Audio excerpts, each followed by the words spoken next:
Morning headlines presented by Manur Multi-Speciality Hospital, Al-Sharai Group of Institute, Fine Art Designers, OSM Constructions and Home Interiors, Al-Misbah Tours and Travels, Derma Shine Skin Hair and Laser Clinic. Morning headlines local से global तक अहम खबरों के साथ होगी सुबह की शुरुआत। तेलंगाना के हैदराबाद एयरपोर्ट के करीब गौरक्षकों ने दोपहर के वक्त कैटल ट्रेडर्स पर हमला किया जब वो मवेशी जानवरों को ले जा रहे थे। इस पर आसपास के लोगों ने तुरंत रिएक्ट किया और गौरक्षक टीम से बहस होने के बाद मुकामी लोगों ने गौरक्षकों को पीट दिया, जिससे 2 लोगों को चोट आई। पुलिस ने इस मामले में अलग अलग सेक्शंस के तहत FIR दर्ज कर ली है। पुलिस का कहना है कि जब तक पुलिस मौके पर पहुंची, कैटल ट्रेडर्स वहां से जा चुके थे। फिलहाल मामले की जांच जारी है। ट्रेन में सफर कर रही एक मुस्लिम महिला को पैसेंजर्स ने वंदे मातरम बोलने का प्रेशर दिया और मना करने पर इंडिया छोड़ने तक की बात कही। इस तरह की हरकत के बाद मुस्लिम महिला ने नाराजगी जाहिर करते हुए कहा कि इस तरह जबरदस्ती कोई भी स्लोगन के लिए ऐसे फोर्स नहीं कर सकता, ना उसकी देश से वफादारी पर सवाल उठाया जा सकता है। मामला अब इंडिविजुअल फ्रीडम, डिग्निटी और कॉन्स्टिट्यूशनल राइट्स पर सीरियस सवाल खड़ा कर रहा है। ईरान में पूरे मुल्क में चल रहे प्रोटेस्ट को सख्ती से दबाने के दौरान मौत के नंबर्स पर अलग अलग दावे सामने आ रहे हैं। ह्यूमन राइट्स एक्टिविस्ट का कहना है कि अब तक कम से कम 6126 लोग मारे जा चुके हैं, जबकि ईरान सरकार सिर्फ 3117 डेथ्स को ही तस्लीम कर रही है। एक्टिविस्ट के मुताबिक मरने वालों में प्रोटेस्ट करने वाले लोग, आम शहरी और बच्चे भी शामिल हैं। इस पूरी सिचुएशन की वजह से ह्यूमन राइट्स वायोलेशंस, इंटरनेट बंदिश और दुनिया भर की तशवीश और ज्यादा बढ़ गई है। कांग्रेस MP इमरान मसूद ने 27 जनवरी को गवर्नमेंट पर हमला बोलते हुए कहा कि देश में हालात स्ट्रेंज और डिस्टर्बिंग हो गए हैं। उनका कहना है कि लोगों को वोटर होने, रेसिडेंट होने और हत्ता के अपने फेथ तक को प्रूव करने पर मजबूर किया जा रहा है। इमरान मसूद ने इस सिचुएशन को डेमोक्रेसी और कॉन्स्टिट्यूशनल राइट्स के लिए खतरा बताया।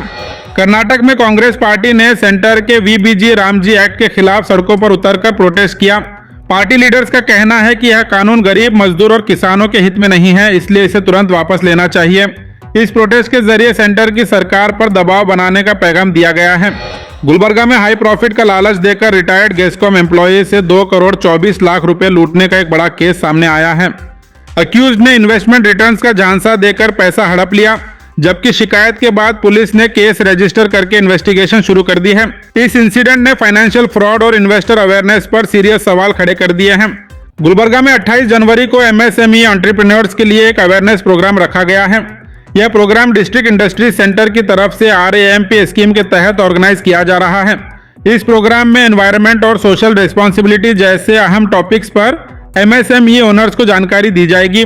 अथॉरिटीज ने डिस्ट्रिक्ट के सभी इंटरेस्टेड एंटरप्रेन्योर्स से पार्टिसिपेट करने और इस मौके का फायदा उठाने की अपील की है। गुलबर्गा डिस्ट्रिक्ट वाड़ी ताल्लुक के लाडलापुर गांव में पागल कुत्ते के काटने से 4 बच्चे जख्मी हो गए हैं। इस घटना के बाद गांव में डर और घबराहट का माहौल बन गया। जख्मी बच्चों को तुरंत हॉस्पिटल ले जाकर एंटी रेबीज इंजेक्शन दिया गया। गांव वालों ने आवारा कुत्तों पर कंट्रोल और सेफ्टी के इंतजाम करने की मांग की है। Gulbarga district Farhatabad police station limits के एक गांव के करीब पब्लिक प्लेस में जुआ खेलते हुए कुल 7 लोगों को गिरफ्तार किया गया है। इस मौके पर पुलिस ने कहा कि इनके यहां से कुल 11,680 रुपए जब्त कर लिए गए हैं। इस मामले में पुलिस ने केस दर्ज करके आगे की जांच शुरू कर दी है।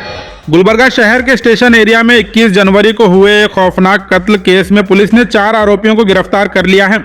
महबूब नामी नौजवान पर चाकू और पत्थर से हमला करके बेरहमी से कत्ल किया गया। पुलिस के मुताबिक पर्सनल दुश्मनी के चलते यह कत्ल हुआ है और आगे की कार्रवाई स्टेशन बाजार पुलिस स्टेशन में चल रही है। हेडलाइंस के जरिए मॉर्निंग हेडलाइंस में पेश की गई है। ऐसे ही हर छोटी बड़ी खबर से बाखबर रहने के लिए गुलबर्गा हेडलाइंस को फॉलो और सब्सक्राइब करना ना भूलें।